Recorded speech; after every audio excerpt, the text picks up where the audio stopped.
Muhammad Bashir Shio dinyatakan terbukti melakukan penyalahgunaan dana Badan Layanan Umum Universitas Tadulako melalui pembentukan dan pengelolaan International Publication dan Collaborative Center.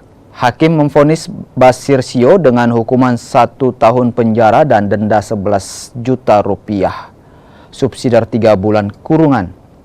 Vonis itu lebih rendah dibanding tuntutan jaksa penuntut umum yakni 8 tahun 6 bulan dan membayar denda 500 juta rupiah serta membayar uang pengganti 2,6 miliar rupiah. Sebelumnya jaksa mendakwa Muhammad Bashir Shio dan Taqiyuddin Bakri atas kasus yang merugikan keuangan negara sebesar 4,7 miliar rupiah setelah terdakwa mengembalikan 1,7 miliar rupiah.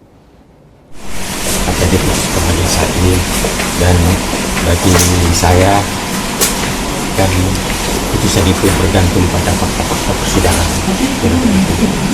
Jadi alhamdulillah kalau memang itu menjadi keputusan yang mulia bagi saya kembalikan semua kepada Allah Subhanahu wa Ta'ala. Oke.